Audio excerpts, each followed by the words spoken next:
صل على سيدنا ومولانا محمد وعلى بسم اللہ الرحمن الرحیم۔ السلام علیکم ناظرین و سامعین کرام، پروگرام یاد الہی میں روزانہ عظیم ہستیوں کے تذکارے پاک کیے جاتے ہیں، اور اس کے ساتھ ساتھ کچھ ایسے موضوعات پر گفتگو ہوتی ہے جن سے آپ کو رہنمائی حاصل ہوتی ہے۔ آج سیدنا ذو النون مصری علیہ رحمہ آپ کے تذکارے خیر ہوں گے۔ اس سے پہلے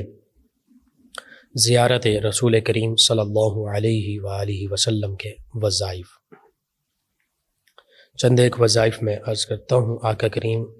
صلی اللہ علیہ وآلہ وسلم کی زیارت کے حوالے سے، کہ جو یہ چاہتا ہے کہ نبی محتشم صلی اللہ علیہ وآلہ وسلم کی خواب میں کم از کم زیارت نصیب ہو، ایسے بھی خوش نصیب اولیاء کاملین صالحین گزرے ہیں بھی، جنہیں اللہ سبحانہ وتعالی کے پیارے حبیب صلی اللہ علیہ وآلہ وسلم کی کھلی آنکھوں کے ساتھ زیارت ہوئی۔ آقا کریم صلی اللہ علیہ وآلہ وسلم تشریف لے آئے، زیارت سے مشرف فرمایا، اور اکثر ایسے لوگ بھی ہیں جنہیں خواب میں زیارت ہوئی۔ آقا کریم صلی اللہ علیہ وآلہ وسلم کے فرامین مبارکہ میں سے یہ بھی ہے، آپ صلی اللہ علیہ وآلہ وسلم نے فرمایا کہ جس نے میری زیارت کی اس نے حقیقت میں میری ہی زیارت کی، اور یہ بھی فرمایا کہ جس نے خواب میں میری زیارت کی عنقریب وہ بیداری میں بھی میری زیارت سے مشرف ہوگا۔ تو بس اللہ سے یہ دعا بھی کرتے ہیں، اللہ سبحانہ وتعالی مجھے، آپ کو، ہم سب کو آقا کریم صلی اللہ علیہ وآلہ وسلم کی خواب میں اور بیداری میں زیارت سے مشرف فرمائے۔ اس کے لیے عربی میں بھی دعا مانگی جا سکتی ہے، اردو میں بھی، اللہم ارزقنا زیارت النبی الکریم صلی اللہ علیہ وآلہ وسلم۔ چند ایک وظائف ہیں زیارت رسول کریم صلی اللہ علیہ وآلہ وسلم کے لیے، لازمی نوٹ فرما لیجئے۔ سب سے پہلا، جس نے طلوع آفتاب اور غروب آفتاب کے وقت، دونوں وقت، جب سورج نکل رہا ہوتا ہے، غروب ہو رہا ہوتا ہے، سورۃ القدر انا انزلناہ فی لیلۃ القدر 30ویں پارے میں، تو اس سورہ قدر کو جس نے بھی طلوع آفتاب غروب آفتاب کے وقت 21 مرتبہ پڑھا تو اسے خواب میں دیدار مصطفیٰ صلی اللہ علیہ وآلہ واصحابہ وبارک وسلم نصیب ہوگا۔ دوسرا، رات کو سوتے وقت سورہ کوثر انا اعطیناک الکوثر بسم اللہ الرحمن الرحیم کے ساتھ جو بھی صورتیں پڑھنی ہوتی ہیں یہ پڑھنی ہیں، تو رات کو سوتے وقت سورہ کوثر کو 1000 مرتبہ پڑھنے سے انشاءاللہ خواب میں زیارت نبوی صلی اللہ علیہ وآلہ وسلم نصیب ہوگی۔ اسی طرح جو دیدار مصطفیٰ صلی اللہ علیہ وآلہ وسلم کا آرزو مند ہے، طلب گار ہے، چاہتا ہے، اسے چاہیے کہ سورہ مزمل کو 41 مرتبہ پڑھیں، سورہ مزمل 41 مرتبہ پڑھیں، یقیناً اس کا مقدر جاگے گا اور اسے زیارت نبی کریم صلی اللہ علیہ وآلہ وسلم کا شرف حاصل ہوگا۔ اسی طرح جو شخص جمعۃ المبارک کی رات کو، یعنی جمعہ کا دن آنے سے پہلے جو رات ہے یہ جمعۃ المبارک کی ہی رات ہے، تو جو شخص جمعۃ المبارک کی رات کو 1000 مرتبہ سورہ قریش پڑھ کر باوضو سو جائے، اسے خواب میں دیدار مصطفیٰ صلی اللہ علیہ وآلہ وسلم نصیب ہوگا۔ پانچواں وظیفہ یہ ہے، جمعۃ المبارک کی رات کو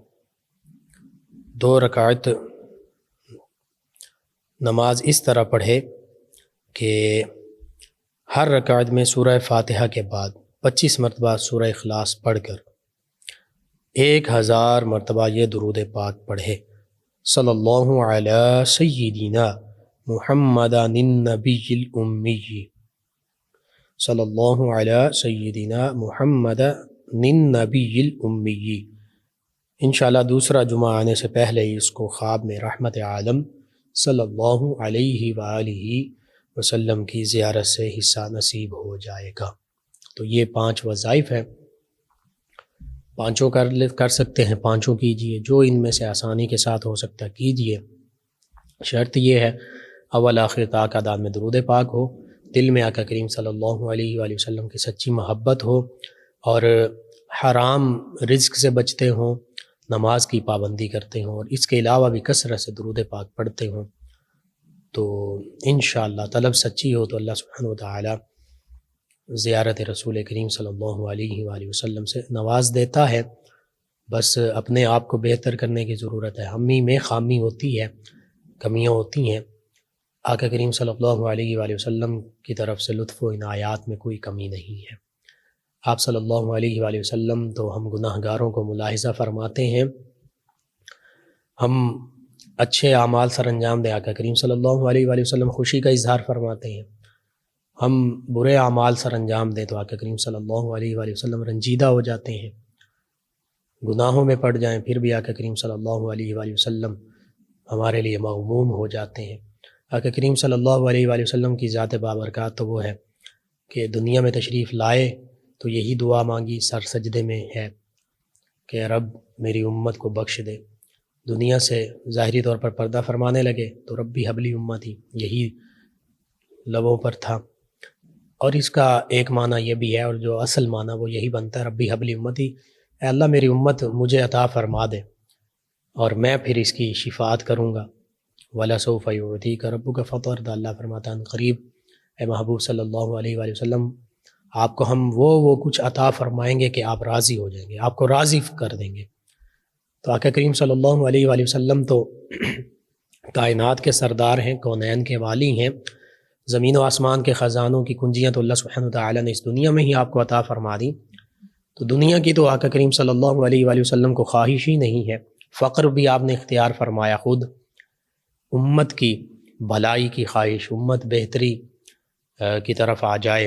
اور امت کی بخشش کی خواہش ہے، تو بس امت مسلمہ کو بھی، مجھے آپ کو، ہم سب کو بھی چاہیے آقا کریم صلی اللہ علیہ وآلہ وسلم کے نقش قدم کو اپنانے کی کوشش کریں، بحیثیت انسان کوئی کمی کوتاہی یا توبہ کریں، معافی مانگیں اللہ سبحانہ وتعالی کی بارگاہ سے، انشاءاللہ اللہ کی رحمت سے اور اللہ کے پیارے حبیب مکرم صلی اللہ علیہ وآلہ وسلم کی شفاعت سے، اللہ اور اس کے پیارے حبیب کے احکام پر جب ہم پابندی کریں گے، کوشش کریں گے، تو اللہ کی رحمت بھی ہمارے شامل حال ہوگی، آقا کریم صلی اللہ علیہ وآلہ وسلم کی شفاعت بھی ہمارا مقدر ہوگی۔ اللہ سبحانہ وتعالی سے دعا اللہ تعالی اپنی رحمت کریمہ سے ہمیں نوازے، آقا کریم صلی اللہ علیہ وآلہ وسلم کی شفاعت سے نوازے، آمین۔ یہ وظائف خصوصاً یہ زیارت رسول کریم صلی اللہ علیہ وآلہ وسلم کے حوالے سے خود بھی اپنے معمول کا حصہ بنائیے، اپنے اعزاء اقربا، رشتہ داروں، دوست صحابہ، پڑوسیوں، محلے داروں کو بتائیے، امت مسلمہ تک پہنچائیے، کسی بھی امت مسلمہ کے فرد کو اگر زیارت رسول کریم صلی اللہ علیہ وآلہ وسلم نصیب ہوتی ہے، انشاءاللہ یہ میرے آپ کے ہمارے لیے بھی باعث رحمت، باعث شفا ہوگی، اور ہمارے لیے بھی زیارت نبی صلی اللہ علیہ وآلہ وسلم کا باعث ہوگی، آمین۔ جی ناظرین، سیدنا ذوالنون مصری علیہ رحمہ، آپ کا جب ہم ذکر خیر کرتے ہیں تو آپ اولیاء کاملین صالحین کے طبقہ اولیٰ سے تعلق رکھتے ہیں، اور اولیاء کاملین صالحین میں آپ کو بہت بلند مقام حاصل ہے، اور ایسا بلند مقام حاصل ہے کہ بعد میں آنے والے تقریباً تمام ہی اولیاء کاملین صالحین آپ کی عظمت رفعتوں کے گن گاتے نظر آتے ہیں، اور آپ کے اس میں گرامی کا ذکر کیا جائے تو صوبان بن ابراہیم اصل آپ کا نام نامی ہے، کنیت ابو الفیض ہے، لقب ذوالنون ہے، حالانکہ یہ لقب ذوالنون سیدنا یونس علیہ السلام کے لقب کے طور پر قرآن مجید فرقان حمید میں آیا ہے۔ نون کا معنی ایک معنی مچھلی بھی ہوتا ہے، اور ذو کا معنی والا، مچھلی والے، ذوالنون سیدنا یونس علیہ السلام مچھلی کے پیٹ میں رہے 40 دن تک، اور اللہ سبحانہ وتعالی کی تسبیحات بیان کرتے رہے، پھر مچھلی ساحل پر آئی اور آپ ساحل پر، زمین پر، خشکی پر تشریف لے آئے۔ سیدنا ذوالنون مصری صوبان بن ابراہیم علیہ رحمہ، آپ کا نام ذوالنون کیسے پڑ گیا؟ یعنی لقب ہے لیکن نام ہی بن گیا، آپ کا یہ نام کا حصہ بن گیا، اسی نام سے مشہور ہو گیا۔ اس کے بارے میں مختلف واقعات ہیں، ایک واقعہ جو سب سے زیادہ مشہور، کشتی میں سوار ہیں اور دیگر بھی سواریاں موجود ہیں، کسی کا وہ قیمتی موتی وہ گم ہو گیا تو آپ کی طرف اشارہ کیا گیا، تو آپ نے مچھلیوں کو مخاطب کر کے سمندر کی جانب کہا کہ بھائی قیمتی موتی جو ہے وہ کس کے پاس ہے؟ تو مچھلیاں آئیں، انہوں نے باہر منہ نکالے، ہر ایک کے منہ میں ایک ایک قیمتی موتی تھا۔ اب مایا بھائی جو تمہارا ہے پہچان کے اس میں سے لے لو۔ لوگ حیران رہ گئے، اللہ سبحانہ وتعالیٰ نے یہ کرامت آپ کو عطا فرمائی، اسی وجہ سے آپ کا نام یا لقب جو ہے وہ ذوالنون مچھلی والے مشہور ہو گیا۔ بہرحال نوبہ جو ہے یہ آپ کے والد جو ہیں وہ بھی نوبی تھے، قریش کے آزاد کردہ غلاموں میں شامل تھے والد آپ کے، اور یہ مصر کے قریب ہی ایک علاقہ ہے۔ آپ کے بھائی بھی ایک تھے جن کا نام ذوالکفل تھا، اور آپ ابتدا میں عام معاملات میں ہی مشہور رہتے تھے، اور اگرچہ یہ وہ دور ہے کہ تابعین، تابعین اور پھر اس کے بعد کے جو علماء فقہاء ائمہ ان کا دین سیدنا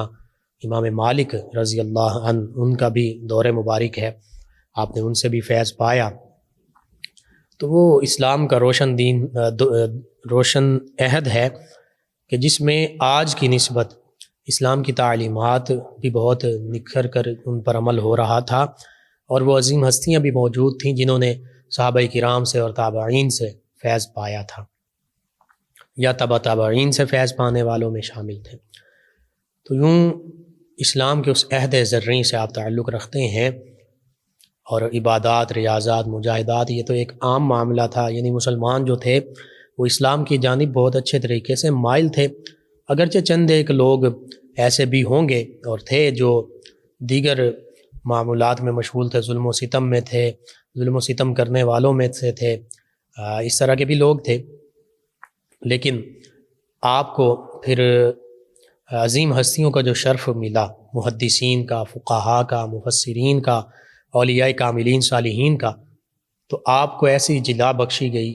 کہ پھر آپ بھی اولیاء کاملین صالحین کے اعلیٰ جو پائے کے اولیاء کرام ہیں ان میں شامل ہونے کا شرف حاصل ہوا۔ آپ نے جو علم حدیث ہے وہ بھی حاصل کیا، علم فقہ بھی حاصل کیا، حتیٰ کہ آپ کو امام الحدیث، امام الفقہ بھی کہا جاتا ہے، فقہ اور حدیث کے امام بھی بنے، اور سیدنا امام مالک جو ہیں ان سے آپ نے علم فقہ، علم حدیث حاصل کیا۔ آقا کریم صلی اللہ علیہ وآلہ وسلم سے محبت جو کہ امام مالک علیہ رحمہ کا خاصہ تھا کہ مدینہ طیبہ کی گلیوں میں کبھی بھی جوتے نہیں پہنے، کبھی بھی سواری پر سوار نہیں ہوئے، حتیٰ کہ کبھی بھی مدینہ طیبہ میں رفع حاجت نہیں کیا، مدینہ طیبہ سے باہر تشریف لے جاتے رفع حاجت کے لیے۔ اسی طرح درس حدیث دیتے تو باوضو ہو کر درس حدیث دیا کرتے، حتیٰ کہ درس حدیث میں کوئی بھی آ جاتا، کوئی بڑے سے بڑا شخص آ جاتا، کبھی کھڑے نہیں ہوتے، اور درس حدیث میں ایسے منہمک ہوتے کہ یوں محسوس ہوتا جیسے آقا کریم صلی اللہ علیہ وآلہ وسلم کے فرامین مبارکہ آپ سے یا صحابہ کرام علیہ رضوان سے براہ راست سن کر آگے پہنچا رہے ہیں۔ ہاں ایک موقع پر یوں ہوا کہ درس حدیث دے رہے ہیں اور کوئی چیز ڈنگ مارتی ہے، چہرے کا رنگ بدلتا ہے لیکن اپنی جگہ سے ہلتے نہیں ہیں۔ جب درس حدیث مکمل ہوا اٹھے تو دیکھا بچھو تھا، اور بچھو نے کئی جگہوں پر ڈنگ مارا، 17 تک کا بھی ذکر ملتا ہے، اس سے زیادہ بھی ہو سکتا ہے کہ کئی جگہوں پر بچھو نے ڈسا ہوا تھا، لیکن حدیث پاک کے ادب کے خیال کی وجہ سے آپ کے جسم میں جنبش تک نہیں آئی، درس حدیث کے دوران آپ نہیں کھڑے ہوئے۔ یہ حدیث مبارکہ کا ادب، اور آقا کریم صلی اللہ علیہ وآلہ وسلم کی گلیوں کا، مدینہ پاک کا ادب وہ تو میں نے عرض کر دیا، سواری پر سوار نہیں ہوئے، کبھی جوتے نہیں پہنے، اور مکہ المکرمہ صرف جو فرض حج تھا وہ فرض حج ادا کرنے کے لیے ایک دفعہ آپ گئے، بعد میں دوبارہ مکہ المکرمہ صرف اس وجہ سے نہ گئے یہ نہیں کہ محبت نہیں تھی، محبت تھی، لیکن آقا کریم صلی اللہ علیہ وآلہ وسلم کے دیار مقدسہ سے ایسی محبت تھی، کیونکہ آقا کریم صلی اللہ علیہ وآلہ وسلم نے خود بھی فرما دیا تھا کہ جس سے ہو سکے مدینہ طیبہ میں رہے اور اس کی موت مدینہ طیبہ میں آئے تو میں اس کی شفاعت بھی کروں گا، اس کے ایمان کی گواہی بھی دوں گا۔ تو اسی وجہ سے کہ کہیں میں مدینہ طیبہ سے باہر جاؤں اور موت واقع نہ ہو جائے اور مدینہ طیبہ میں جنت البقیع میں مرنے کی سعادت اس سے رہ نہ جاؤں۔ بہرحال یہ سیدنا مالک رضی اللہ عنہ ہیں، اور مالکی فقہ کے بھی امام ہیں، محدث بھی ہیں، موطا امام مالک۔ انہی سے سیدنا ذوالنون مصری علیہ الرحمہ نے سبقاً ایک حدیث مبارکہ پڑھی بھی، روایت بھی کی اور پھر اس کو آگے بھی پہنچایا۔ اسی طرح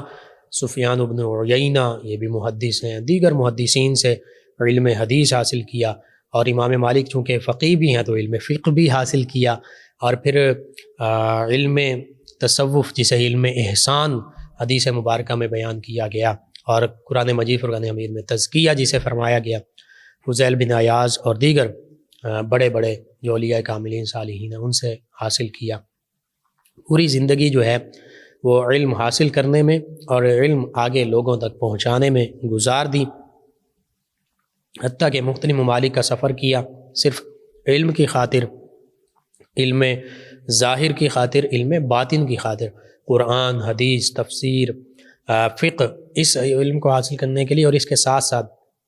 علم باطن کو حاصل کرنے کے لیے، علم روحانیت کو حاصل کرنے کے لیے، تزکیہ باطن کرنے کے لیے۔ بعض اوقات ہم اپنے ظاہر کو تو سنوار لیتے ہیں، یعنی وضو کر لیا، نماز پڑھ لی، دیگر عبادات معاملات، لیکن اندر کہیں نہ کہیں یہ چیز موجود ہوتی ہے کہ بھائی میں نماز جو ہے نا، لوگ بھی مجھے دیکھیں گے تو کہیں گے کہ بہت بڑا نمازی ہے، بہت بڑا حاجی ہے، سخی ہے، عالم ہے۔ تو بعض اوقات وہ چیز ذہن میں کہیں نہ کہیں موجود ہوتی ہے، شعور یا لاشعور میں، کہ لوگ کیا کہیں گے، لوگ مجھے اچھا کہیں گے، میری تعریف کریں گے۔ وہ تعریف کی ایک خواہش ہوتی ہے، لیکن اولیاء کاملین صالحین کا یہ وطیرہ اور نبوت کے مقاصد میں سے ایک مقصد تزکیہ باطن بھی ہے۔ تزکیہ باطن یہی ہے کہ آپ یہ سبھی اعمال سر انجام دیں، ضروری ہیں، ان کے یہ اعمال صالحہ میں شامل ہیں، ان کا حکم ہے، لیکن ان کا مطلوب جو ہے وہ دنیا کی لالچ یا دنیا کے لوگوں کی رضا نہ ہو، یہ نہ ہو کہ لوگ مجھے اچھا کہیں، بلکہ اللہ اور اللہ کے پیارے حبیب صلی اللہ علیہ وآلہ وسلم کی خوشنودی اور رضامندی یہ مطلوب ہو۔ تو بس اولیاء کاملین صالحین نے بھی آقا کریم صلی اللہ علیہ وآلہ وسلم اور صحابہ کرام علیہ رضوان کے طریقے کی پیروی کرتے ہوئے احسان کہ اللہ کی عبادت یوں کرو گویا تم اسے دیکھ رہے ہو، اور فرمایا اگر تم اسے نہیں دیکھ سکتے تو اللہ سبحانہ وتعالیٰ تو تمہیں دیکھ رہا۔ جب اس نیت سے اگر ہم عبادات کرنے لگ پڑیں زندگی کے تمام معاملات کہ اللہ ہمیں دیکھ رہا ہے، تو پھر لوگوں کو تو دکھانے کی ضرورت ہی نہیں رہے گی، پھر اخلاص بھی پیدا ہو جائے گا، پھر خشوع و خضوع بھی پیدا ہوگا، پھر نماز میں رونا بھی آئے گا، پھر جو آقا کریم صلی اللہ علیہ وسلم نے فرمایا کہ رویا کرو، رو نہیں سکتے تو رونے جیسی صورت بنا لو، تو پھر وہ رونے کی کیفیت بھی نصیب ہو جائے گی، پھر عبادات کا جو اصل مغز ہے وہ نصیب ہو جائے گا، اور صرف اللہ کی رضا کی خاطر، پھر لوگوں کو دکھانے کے لیے نہیں ہوگا، پھر نوافل اور سنن اور دیگر عبادات وہ چھپ کر بھی ہونے لگیں گی، وہ صرف ظاہر طور پر نہیں ہوں گی، پھر یہ کوشش ہوگی کہ میں اللہ کی بارگاہ میں جب سب سوئے ہوئے ہیں اس وقت بھی یہ عبادات کروں، میں تہجد پڑھ لوں، میں قرآن کریم کی تلاوت کر لوں، میں استغفار کر لوں، میں تسبیحات کر لوں۔ یہ اولیاء کاملین صالحین کا طریقہ تھا، وہ یہ کیا کرتے تھے کہ اکثر چھپ کر عبادات کیا کرتے تھے۔ آپ علیہ رحمہ کے بہت سے واقعات ہیں، آپ کائنات پر اور کائنات کے واقعات پر بہت زیادہ غور کیا کرتے تھے۔ کائنات میں اللہ سبحانہ وتعالیٰ کی پیدا کردہ ہر چیز کو اللہ کی نشانی سمجھتے ہوئے اس پر غور کرتے، تو بس یہی کہتے کہ اللہ ان نشانیوں سے پتہ چلتا ہے کہ تو موجود ہے، تو ہی ہمارا معبود حقیقی ہے۔ آپ کے حالات و واقعات بہت زیادہ ہیں، اس حوالے سے تذکرۃ الاولیاء میں آپ کا ذکر ملتا ہے، نفحات الانس میں علامہ عبد الرحمن جامی علیہ رحمہ نے جو آپ کا ذکر کیا ہے، ذکر خیر، وہ پڑھنے کے قابل ہے۔ تو یہ اس پروگرام میں کوشش یہ ہوتی ہے کہ ان عظیم ہستیوں کی محبت ہمیں اور پھر ان کی سیرت، ان کی تعلیمات سے ہمیں پتہ چل جائے، ان سے روشنائی حاصل ہو۔ ان ہستیوں کی مزید تفصیل کے ساتھ جب آپ ذکر پڑھنا چاہیں تو پھر قرآن و سنت کی تفاسیر پڑھیے، ان تفاسیر میں جو نیک صالحین ہیں ان کا ذکر ملتا ہے تو وہ انہی کی شان ہے، اور پھر ان کی واقعات پڑھنا چاہتے ہیں خاص نام کے ساتھ تو پھر مختلف جو اسلاف نے کتب تحریر کی، تذکرۃ الاولیاء، نفحات الانس ہے، اسی طرح دیگر اولیاء کا کشف المحجوب ہے، ان کو پڑھیے تو ان میں تفصیل کے ساتھ ان عظیم ہستیوں کے تذکرے موجود ہوتے ہیں۔ بہرحال اللہ سبحانہ وتعالی سے دعا ہے اللہ تعالی ان عظیم ہستیوں کے نقش قدم پر ہمیں چلنے کی توفیق عطا فرمائے، ان کی تعلیمات کو پڑھنے، سمجھنے، اس پر عمل کرنے کی توفیق عطا فرمائے، آمین۔ اللہم صلی علی سیدنا و مولانا محمد وعلی سماعت فرما رہے ہیں پروگرام یاد الہی۔ ناظرین سامعین، اس دوران ہمیں جوائن کیا ہمارے لسنر ہیں اور انہوں نے نام نہیں لکھا، کہتے ہیں کہ السلام علیکم۔ جی وعلیکم السلام۔ کہتے ہیں ہڈیاں ٹیڑھی ہونے کا کوئی وظیفہ یا سلام ہو، اس کو کثرت سے پڑھیے، اور عمر وغیرہ لکھ دیتے، بچے کی ہیں، بڑوں کی ہیں، کیا اس میں پرابلم ہے؟ تو اس کا علاج بھی ہے، خصوصاً ہومیوپیتھک طریقہ علاج میں ہڈیاں ٹیڑھی یا بڑھ رہی ہوں تو ان کا مکمل علاج موجود ہے۔ تو میں یہی میری ناقص رائے ہے کہ اللہ سبحانہ وتعالی کو تو لازمی یاد کیجیے، اس کے ساتھ ساتھ اس کا علاج بھی کروائیے۔ ایک اور لسنر انہوں نے کہا کہ خارش اور الرجی کا وظیفہ بتا دیں۔ سلام بھی کہا، جی وعلیکم السلام۔ یا رقیب 300 مرتبہ روزانہ پڑھیے، اور اول آخر تعداد میں درود پاک پڑھیے، پڑھ کر دم کر دیجیے، اور دوسرا سورۃ الطارق 30ویں پارے میں 3 مرتبہ روزانہ پڑھ کر پانی پر دم کر کے پانی پی لیں،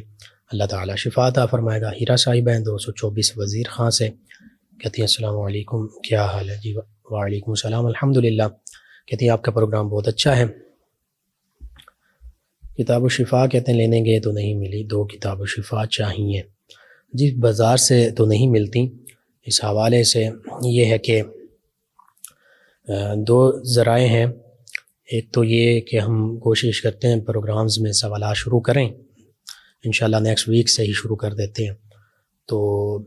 آپ کو جو بھی اس کا صحیح جواب دے گا اس کو کتاب الشفا یا دیگر گفٹ ہیمپرز بھیجیں گے۔ اور دوسرا طریقہ یہ ہے کہ کوشش کریں گے اگر آپ اپنا واٹس ایپ نمبر سینڈ کر دیں تو اس پہ کسی طریقے سے سافٹ کاپی اس کی آپ کو سینڈ کر دی جائے۔ جی ناظرین سامعین، کے علاوہ ایک اور ہمارے لسنر ہیں،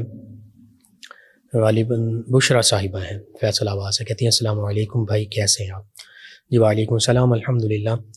کہتی ہیں یہ پوچھنا تھا کہ کہتی ہیں کہ میرے ابو فوت ہو گئے ہیں 3 سال سے، تو کیا میں قبرستان میں جا سکتی ہوں کہ نہیں؟ اور کہتے ہیں کہ کیا عورتوں کا جانا جائز ہے یا نہیں؟ اور یہ کہتی ہیں کہ کیا عورتیں درود قبرستان پڑھ سکتی ہیں؟ جمعے کی رات کہتی ہیں کہ جو ختم پاک پڑھا جاتا ہے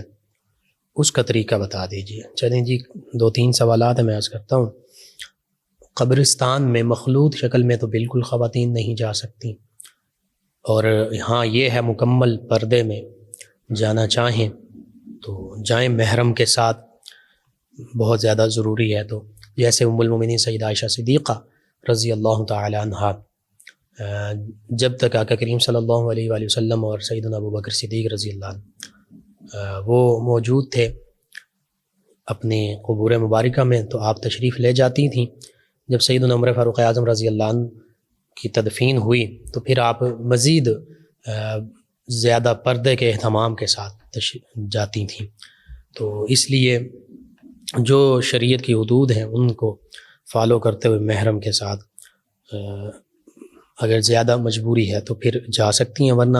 گھر میں بیٹھ کے اصال ثواب کیجیے۔ اصال ثواب کا طریقہ یہ کچھ بھی پڑھا جا سکتا ہے، قرآن کریم پڑھا جا سکتا ہے، تلاوت کی جا سکتی ہے، درود پاک، استغفار، اسماء مبارکہ، اور ختم یہ ہے اس میں چند آیات بینات پڑھی جاتی ہیں۔ سورہ ملک پڑھی جا سکتی ہے، چاروں قل پڑھے جاتے ہیں، پھر سورہ فاتحہ، سورہ جو بقرہ ہے اس کی پہلی 3 آیات بینات، پھر آگے وما ارسلناک الا رحمۃ للعالمین، اور ما کان محمد ابا احد من رجالکم ولکن رسول اللہ وخاتم النبیین وکان اللہ بکل شیء علیما ان اللہ وملائکتہ یصلون علی النبی یا ایھا الذین آمنوا صلوا علیہ وسلموا تسلیما۔ درود پاک پڑھا جاتا ہے، درود تاج پڑھا جا سکتا ہے، اور سبحان ربک رب العزۃ عما یصفون وسلام علی المرسلین والحمد للہ رب العالمین۔ اس میں اور بھی آیات بینات شامل کی جا سکتی ہیں، تو برکت کے لیے ہوتا ہے قرآن مجید فرقان حمید میں سے یہ آیات، اور ان کے ساتھ دیگر آیات صورتیں بھی شامل کی جا سکتی ہیں۔ تو اسی کو ختم کہہ دیا جاتا ہے۔ 3 مرتبہ سورہ اخلاص پڑھی جاتی ہے، 1 مرتبہ پڑھنا 1/3 قرآن پاک کے برابر ہے، 3 مرتبہ پڑھیں گے وہ 1 قرآن پاک کے برابر اس کا ثواب ہے، تو یہ پڑھ کر بھی بخشا جا سکتا ہے، ان کو اصال ثواب کیا جا سکتا ہے۔ ان کے علاوہ ہمارے لسنر محمد علی صاحب 26 چک سے کہتے ہیں سلام جی، وعلیکم السلام، حال پوچھا کیا حال ہے آپ کا؟ جی میں نے جی الحمدللہ ٹھیک ہوں۔ کہتے ہیں کہ پروگرام بہت اچھا ہے، اللہ آپ کو خوش رکھے، آمین جی۔ اللہ تعالیٰ آپ کو تمام امت مسلمہ کو خوشحالیاں عطا فرمائے، دین اسلام پر عمل پیرا ہونے کی توفیق عطا فرمائے۔ آپ تمام ویورز کا، تمام لسنرز کا شکریہ، آپ ہمیں جوائن کرتے ہیں، اپنے فیڈ بیک سے آگاہ کرتے ہیں۔ طیب حسن شاد صاحب ہے موزہ تاجہ بیر والا سے، کہتے ہیں السلام علیکم بھائی لقمان جی، وعلیکم السلام۔ یہ کہتے ہیں کہ مولانا الیاس اتاری علیہ رحمہ کی دین اسلام کی خدمات زندہ باد۔ انہوں نے اپنا میسج بھیجا اور کہا کہ مجھے اپنی اور ساری دنیا کے لوگوں کی اصلاح کی کوشش کرنی ہے انشاءاللہ۔ جی بالکل، اولیاء کاملین صالحین ان کا یہی طریقہ رہا، سب سے پہلے اپنا تزکیہ باطن کرتے ہیں، اور پھر ان کے پاس جو متوسلین، معتقدین، جو بھی لوگ آتے ہیں امت مسلمہ میں سے، ان کی اصلاح، ان کا تزکیہ باطن، اور آقا کریم صلی اللہ علیہ وآلہ وسلم کی یہ سنت ہے۔ آقا کریم صلی اللہ علیہ وآلہ وسلم تو انبیاء و مرسلین علیہ الصلاۃ و تسلیم کے سردار ہیں، اور انبیاء کرام علیہ السلام تو معصوم ہیں، گناہوں کا شک و شبہ بھی نہیں کیا جا سکتا، اور گمان بھی نہیں کیا جا سکتا ان عظیم ہستیوں کے بارے میں کہ معاذ اللہ ثم معاذ اللہ گناہ کا کوئی لنک، ایسی کوئی بات سوچی بھی نہیں جا سکتی، تصور میں بھی نہیں لائی جا سکتی۔ لیکن آقا کریم صلی اللہ علیہ وآلہ وسلم نے صحابہ کرام کا تزکیہ باطن فرما دیا، پاکیزہ قلوب ہستیاں صحابہ کرام، پھر صحابہ کرام سے تابعین، تبع تابعین، ائمہ دین، فقہاء دین، علماء کرام، اولیاء کرام، یوں یہ سلسلہ چلتا چلتا آج ہم تک پہنچا، اور تمام سلاسل طریقت کے اولیاء کاملین صالحین، نقشبندیہ، چشتیہ، قادریہ، سہروردیہ، جو حقیقی سچے اولیاء کاملین صالحین ہیں، وہ ان کا مقصد ہی ہوتا ہے تزکیہ باطن، شریعت کی پابندی، قرآن و سنت کی تعلیمات اپنے مریدین متوسلین تک پہنچانا۔ تو اس حوالے سے تمام اولیاء کاملین صالحین یہ کام کر رہے ہیں، ہر ایک اپنی اپنی جگہ پر۔ اللہ سبحانہ وتعالی تمام کی مساعی کو قبول فرمائے، آمین۔ جی ناظرین و سامعین، پروگرام کا وقت ختم ہو جاتا ہے، انشاءاللہ کل صبح دوبارہ آپ سے ملاقات ہوگی پروگرام یاد الہی میں۔ اپنے میزبان محمد لقمان رضا اور ہماری ٹیم کو اجازت دیجیے، اللہ نگہبان۔ اللهم صل على سيدنا ومولانا